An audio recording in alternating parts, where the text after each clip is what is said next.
दाना दाना दाना दाना मेरे हुजूर से है। અસલામ વાલેકુમ.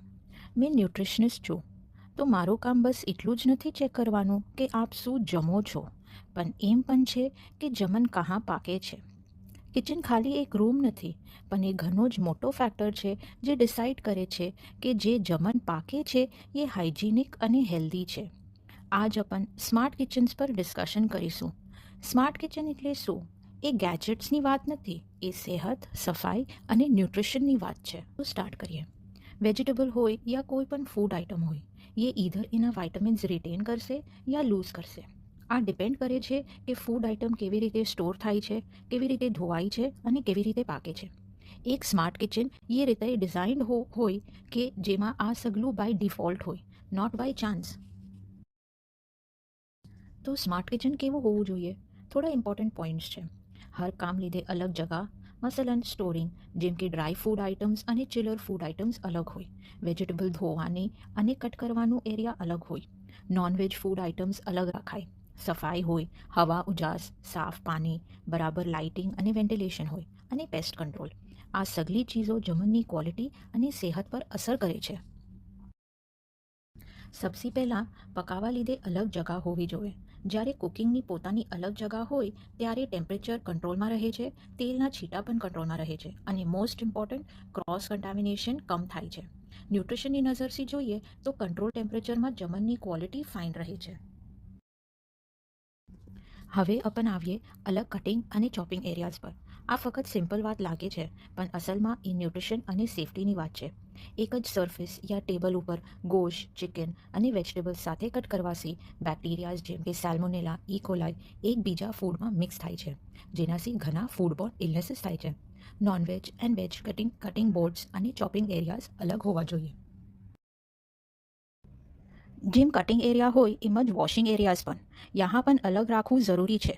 વેજીટેબલને બરાબર ધોવી જોઈએ. પેસ્ટિસાઇડ્સના રેસિડ્યુ અને માટી બરાબર ધોવાય, અને નોનવેજ માટે અલગ વોશ એરિયા હોવી જોઈએ. Proper drainage system.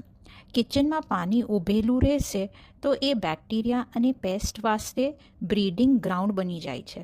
સારી ડ્રેનેજ કિચનને સૂકું અને સાફ રાખે છે, જેનાથી જમનમાં કન્ટામિનેશન પહોંચવાનો ખતરો કમ રહે છે.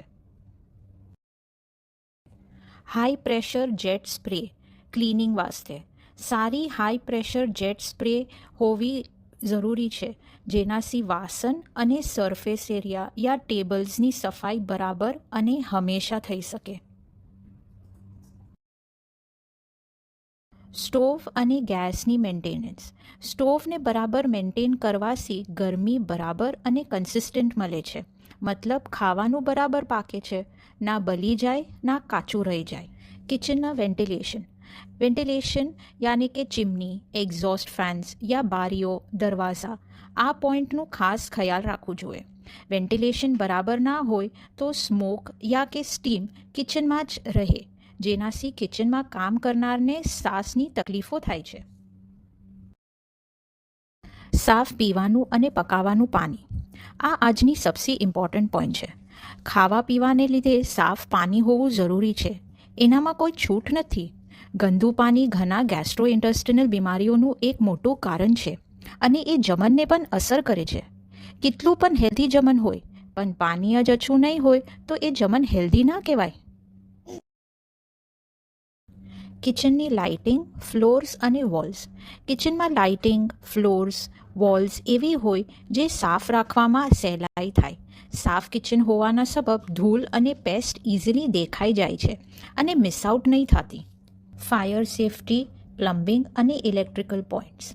ફાયર સેફટી, બરાબર પ્લમ્બિંગ અને ઇલેક્ટ્રિકલ પોઈન્ટ્સ કિચનમાં સેફ એન્વાયરમેન્ટ રાખે છે. ખરાબ વાયરિંગ યા કે ગેસ લીકનું ખાસ ધ્યાન રાખવું જોઈએ. અલગ અલગ કામ લીધે અલગ અલગ અપ્લાયન્સીસ યુઝ કરવું. અલગ કામ લીધે અલગ અપ્લાયન્સીસ યુઝ કરે અને એનું બરાબર મેન્ટેનન્સ રાખે. સ્ટીમિંગ, ગ્રિલિંગ, બોઇલિંગ આ સબ ડીપ ફ્રાઈંગ કરતાં બહેતર છે. બરાબર અપ્લાયન્સ, બરાબર કુકિંગ મેથડ જમનને હેલ્ધી અને ન્યુટ્રિશિયસ રાખે છે.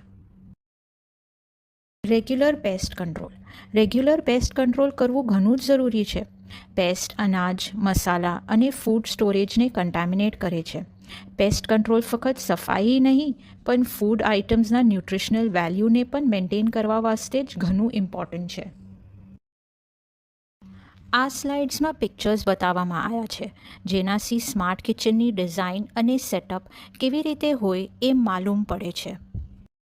અખીરમાં સ્માર્ટ કિચન સિર્ફ હેવી અને ફેન્સી અપ્લાયન્સીસ ઇન્સ્ટોલ કરવું નથી, પણ કિચનમાં અલગ સેક્શન્સ, સફાઈ, વેન્ટિલેશન, સાફ પાણી અને પેસ્ટ કંટ્રોલ છે. ન્યુટ્રિશનિસ્ટ તરીકે મારી એડવાઇસ સિમ્પલ છે. તમારા કિચનના ડિઝાઇનમાં ઇન્વેસ્ટ કરશો તો તમે સેહતમાં ઇન્વેસ્ટ કરી રહ્યા છો એના બરાબર છે. શુક્રન. અખીરમાં એમ દુઆ કરીએ કે હમારા હોમ મેકરના હુનરને ઘણું જ મોટું હુનર છે એમ કહેનાર મૌલાને ખુદા કયામતના દિન લગ હિદાયત આપનાર બાકી રાખજો. આમીન. શુક્રન.